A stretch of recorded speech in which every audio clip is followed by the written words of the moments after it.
গল্পে গল্পে short question part 1। Dhaka বোর্ডে একটা কোয়েশ্চেন আসছিল যে পরমাণুর সকল ভর নিউক্লিয়াসে কেন্দ্রীভূত, ব্যাখ্যা করো। সো এটার ব্যাখ্যা কিন্তু খুবই সহজ একটা কোয়েশ্চেন যে পরমাণুর নিউক্লিয়াসে কে কে থাকে বলো। পরমাণুর নিউক্লিয়াসে থাকে প্রোটন আর নিউট্রন। প্রোটনের ভর হচ্ছে 1.673 ইন্টু 10⁻⁻24 গ্রাম, আর নিউট্রনের ভর হচ্ছে 1.675 ইন্টু 10⁻⁻24 গ্রাম।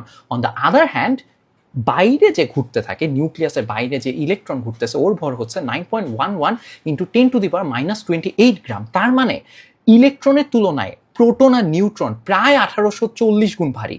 এটার মানে কি, যে আমার নিউক্লিয়াসে যারা আছে তাদের যে ভর, তাদের তুলনায় বাইরে যে ইলেকট্রন ঘুরতেছে তার ভর কিছুই না। সো পরীক্ষার খাতায় তোমার জাস্ট গুছায় লিখতে হবে যে আমার নিউক্লিয়াসে থাকে প্রোটন আর নিউট্রন, এর ভর এত, প্রোটনের ভর এত, নিউট্রনের ভর এত, আর বাইরে ঘুরতে থাকে হচ্ছে ইলেকট্রন, তার ভর এত।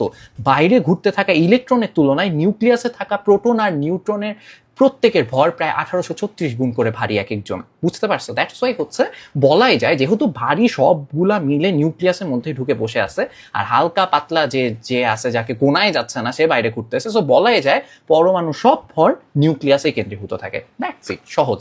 এরপর ময়মনসিংহ বোর্ডে আরেকটা কোয়েশ্চেন আসছিল, সেটা হচ্ছে বলছে যে পরমাণু নিউক্লিয়াস ধনাত্মক চার্জ বিশিষ্ট, ব্যাখ্যা করো। খুবই সহজ না? যে দেখো, একটু আগেই বলছি নিউক্লিয়াসে কে কে থাকে, প্রোটন আর নিউট্রন। ইলেকট্রনের কথা বাদ, ইলেকট্রন নিয়ে এখন মাথা ব্যথা না, আমাকে বলছে নিউক্লিয়াস ধনাত্মক চার্জ বিশিষ্ট। সো এই যে মাঝখানে যে নিউক্লিয়াস আছে, নিউক্লিয়াসের মধ্যে কে কে আছে, প্রোটন আর নিউট্রন। প্রোটনের চার্জ হচ্ছে 1.6 into 10⁻⁻19 coulomb. On the other hand নিউট্রনের চার্জ কত, 0, গোল্লা, রাইট? সো এখন যেহেতু নিউট্রনে কোনো চার্জই নাই, আরেকটা যে আছে তার চার্জ পজিটিভ 1.6 ইন্টু 10⁻⁻19, সো যার চার্জ পজিটিভ সেটাই তো এখানে থাকবে, শুধু পজিটিভ চার্জই থাকবে, আরেকজনের তো চার্জ নাই। চার্জ থাকলে আলাদা কথা ছিল। সো যে দুইজন আছে তার মধ্যে একজনের চার্জ নাই, আরেকজন যে আছে তার চার্জ পজিটিভ, তাহলে নিউক্লিয়াসে ওভারঅল চার্জ কি হবে, পজিটিভ হবে। That's it. যদি এই শর্ট কোয়েশ্চেনগুলোর গুছানো অ্যান্সার চাও তাহলে স্ক্রিনশট তুলে নাও ইন 3, 2, 1।